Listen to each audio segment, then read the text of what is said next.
Hi everyone, this is Amy at the Virtual Planetarium at Raritan Valley Community College. We are going on an adventure today. We're going to take a tour of our solar system. So what is our solar system? Well, our solar system is the sun and all the planets that orbit around it, and the comets and the moons and asteroids. Oh my gosh, everything that goes around our sun is part of our solar system. So let's start with our sun. We'll go to the center of our solar system and we can see the sun. It is very bright and very hot. Our sun is about 10,000 degrees at the surface. That is really hot. So if we were to send a rocket ship to the sun, the rocket ship would burn up if it tried landing on the sun. So we don't do that. No, we learn about the sun from way far away, back here by the earth most of the time. But our sun is amazing. It's huge. More than 1,000,000 Earths could fit inside of the sun at the same time. What does that mean? Well, here's a picture of our sun. And we can see the big giant sun. And, well, Jupiter and Saturn are pretty easy to see. But where's the Earth in this grouping? Well, Earth is this teeny tiny ball over here. That's the Earth. It's very small compared to the sun. Like I said, more than 1,000,000 Earths could fit inside of the sun at the same time. Wow. Well, if the sun is so big, why doesn't it look gigantic in our sky? Because it's so far away. It's about 93 million miles away from us. So if you could get into a car and drive straight to the sun without stopping, without sleeping, it would take you about 200 years to get to the sun. Whew, that is a long trip. Oh my gosh. All right, well, let's fly to the planet that is closest to the sun. Do you remember which one it is? Name starts with the letter M. It's Mercury. Mercury, that's right. Small planet Mercury. Mercury is small, it's gray, it is covered with craters. Craters are holes on the surface of the planet, places where big rocks called asteroids slam down onto the surface. Mercury is covered with craters. They are all over the place. But something Mercury does not have is air. There's no air to breathe on this planet. So everybody take a deep breath and let it out. Good. You would not be able to do that on Mercury because there's no air to breathe. And without air, there's no way to even out the temperature. So the daytime side of Mercury is super hot. The nighttime side of Mercury is super cold. The daytime side of Mercury is about 700 degrees. And the nighttime side is about 200 degrees below zero. And you go from hot, hot, hot to cold, cold, cold as soon as the sun sets because there's no air on Mercury. So Mercury is not a place that we want to stay at for too long. Let's fly to the second planet from the sun. The second planet from the sun is our friend Venus. When we look at Venus through a telescope, it looks like this. We see it completely covered in clouds. Those clouds reflect sunlight really well, so Venus appears very bright in our sky. We can see it sometimes in the evening sky, sometimes in the morning sky before sunrise. It depends on where Earth and Venus are as they orbit the sun. So Venus is completely covered in clouds. Mercury had no air, Venus has a ton of air. And we can't see through those clouds. So people didn't know what was underneath those clouds. So we started to use our imagination. Now, Venus is in an area, a distance from the sun that we call the habitable zone. It's an area that's not too close to the sun, not too far from the sun. It's where water can be liquid. If you're too close, the water will become a gas and you won't have liquid water. If you're too far, then water is ice. So we're in the habitable zone, and so is Venus and Mars. Water. Maybe there are oceans down on the surface. If there's water, there could be life. So we imagined that there were creatures, that there were trees, but we were wrong. Those things are not on the surface of Venus. In the 1970s, the Russians were able to land a spacecraft on Venus. And oh my goodness, were we surprised? Yes. Well, first of all, the atmosphere is acid. So we wouldn't survive. You and I would not survive a trip through the atmosphere. And then if we did and we landed there, the surface pressure is like going many miles into the ocean here on Earth. So our spacecraft would be crushed. And the temperature on Venus is an amazing 900 degrees. That's way hotter than the inside of your oven when you're baking cookies. 900 degrees. That's so hot that the robot spacecraft that landed on Venus started to melt after about an hour and a half. So it's not a good place to hang around at for too long. In the 1990s, another spacecraft went to Venus, and this was sent by the United States. The Magellan spacecraft orbited Venus and used radar to look through the clouds. And these are some of the images that were taken. So we discovered that there are not that many craters.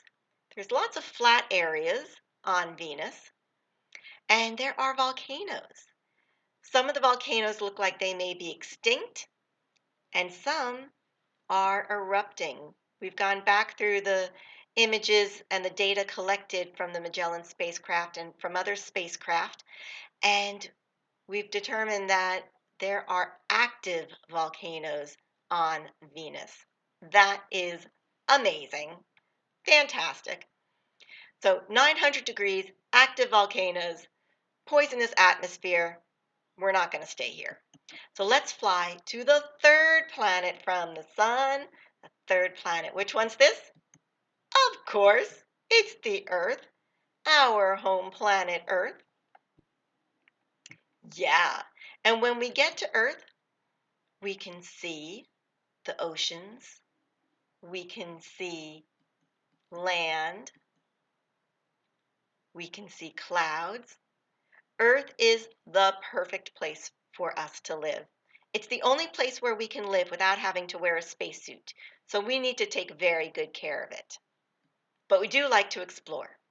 So, the planet that we have sent the most spacecraft to is our neighbor, Mars. Yep, we've sent spacecraft that flew by Mars, spacecraft that orbit Mars, and spacecraft that land on Mars. And some of those landers even included some rovers. So this is Mars. Let me show you one of my favorite pictures of Mars ever taken. Isn't this amazing? I love this picture. It shows us the surface of Mars and this gigantic canyon here. This is called Mariner Valley. Mariner Valley is about 3,000 miles from side to side. That means if we could bring Mariner Valley back to Earth, it would stretch from New Jersey to California. Wow, right across the United States. Mariner Valley is a gigantic canyon on Mars. Yep, much, much larger than the Grand Canyon here on Earth. And it's also much deeper than the Grand Canyon. So it's much longer and it's much deeper. It's about 4 miles deep in some places.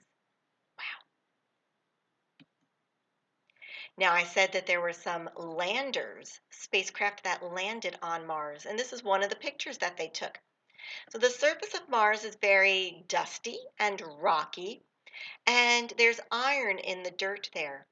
And the iron has rusted, giving Mars its reddish color.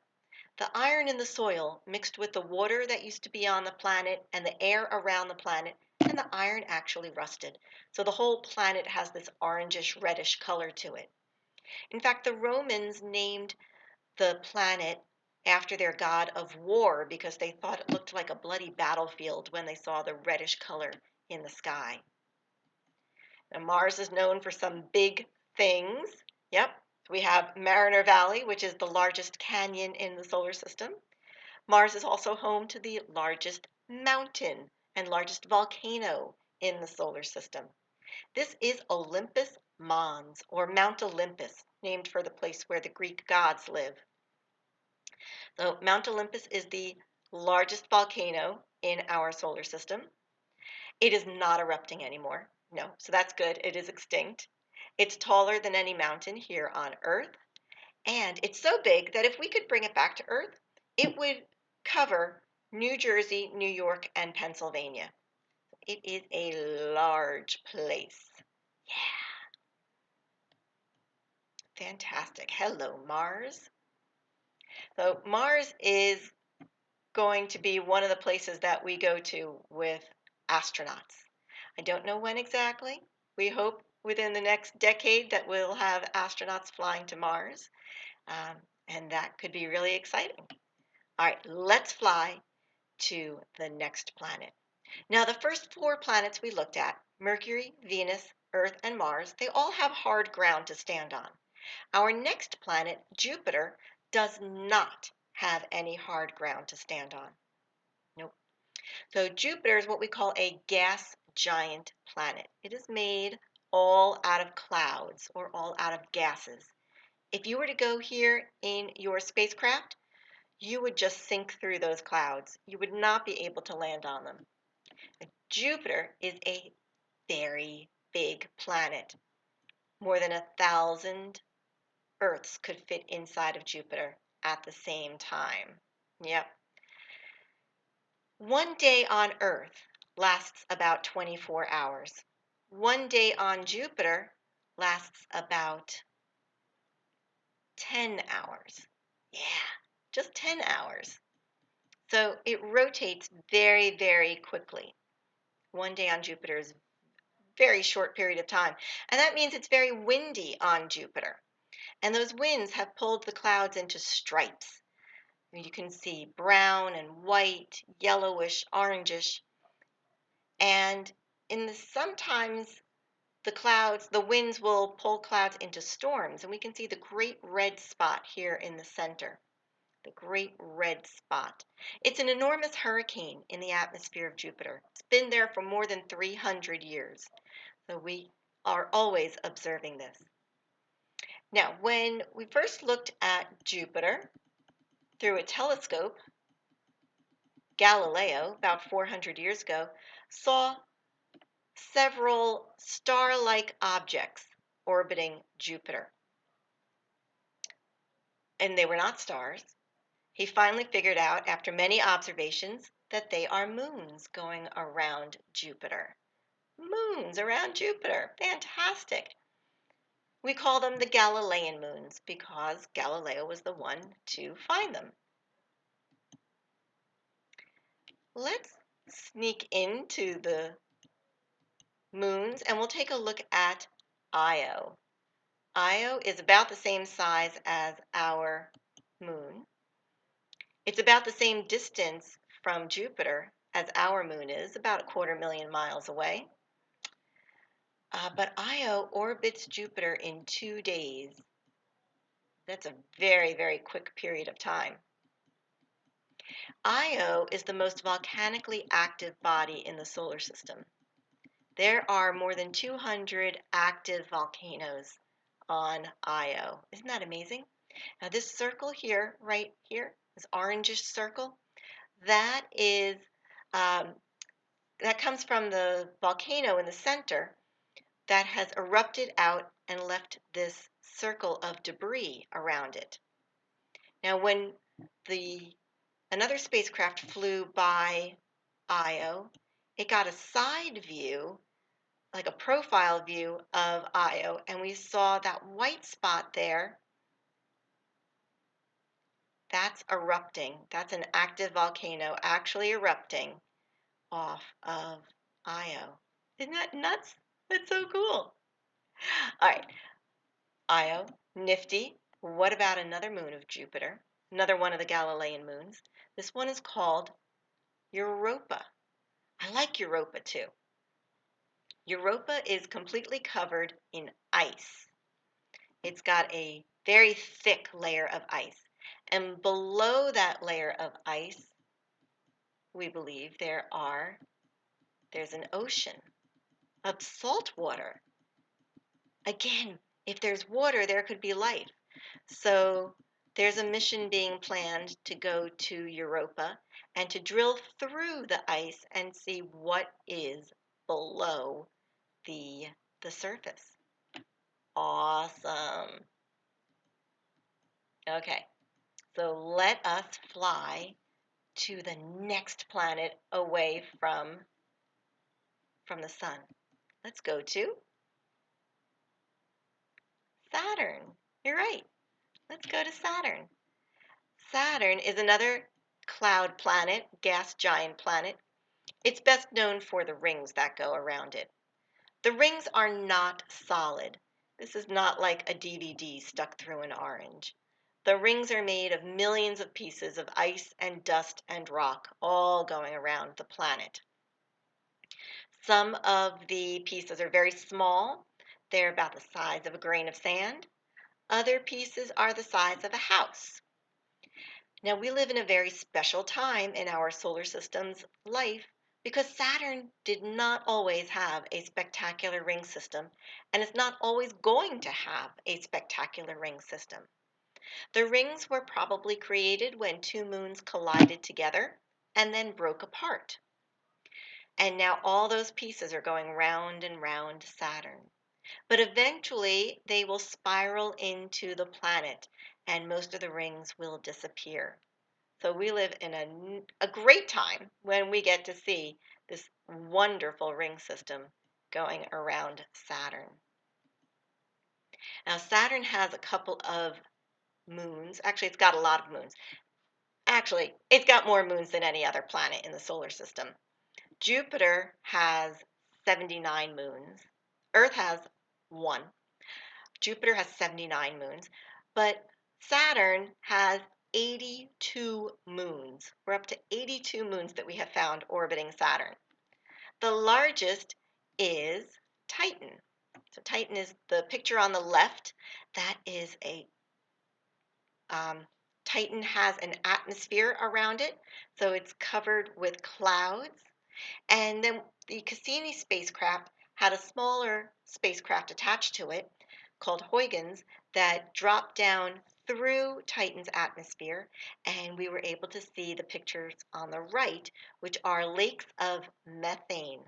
So it's very, very cold at Titan. Water would be frozen, but methane, the gas methane, is a liquid at those temperatures. So there are lakes of methane out by uh, Saturn on Saturn's moon Titan. Now I like this picture too. This is another of Saturn's moons called Mimas. Mimas. And it looks a lot like the Death Star from Star Wars. Yeah, but interestingly, Star Wars came out way before we discovered this moon. So that's kind of fascinating. So Mimas, at some point in its history, was hit by a very large object, which created that enormous crater. And luckily, it did not completely break apart the moon, but we do like that. Okay, let us fly to the next planet as we travel away from the sun. That would be Uranus. Uranus is another gas giant planet, so it's made all out of clouds. And at some point in Uranus's history, it got hit by something, and that tilted it over sideways. So a lot of times you will see Uranus pictured in its sideways position. So the North and South Pole goes back and forth like that. And the rings are up and down. So somehow Uranus got hit and now it's tilted over sideways.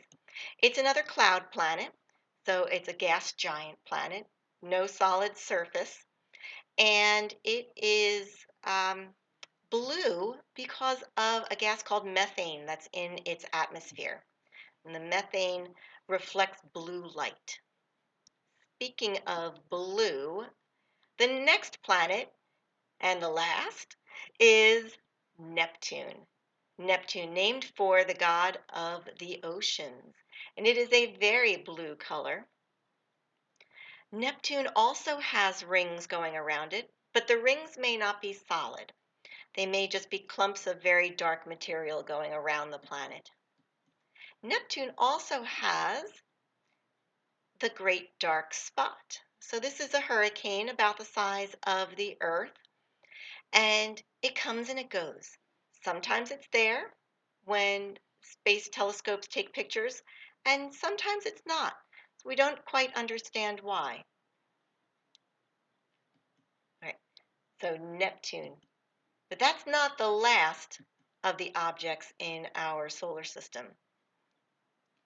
For a long time, for many years, we had 9 planets in the solar system, right? Yeah, Pluto, of course. Pluto was discovered in 1930.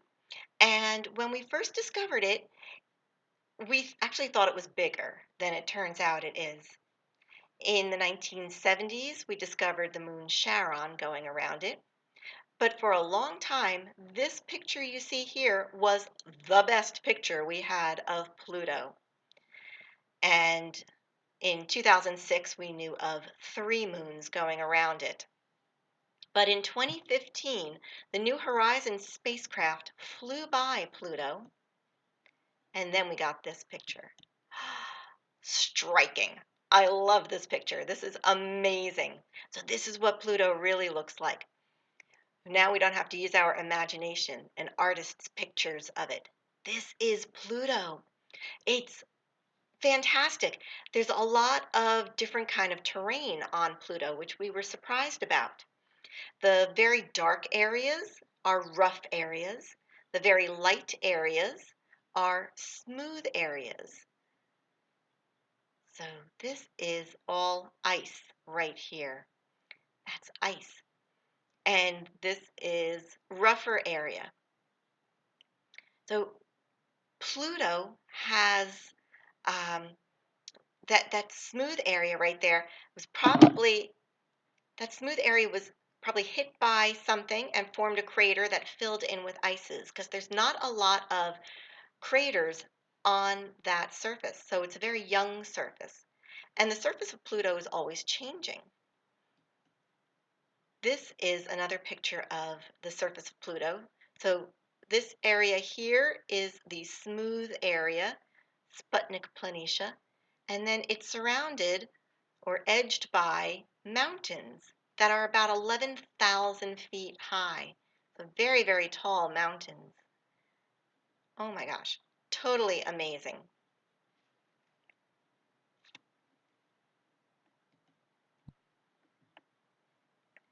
So Pluto is a dwarf planet.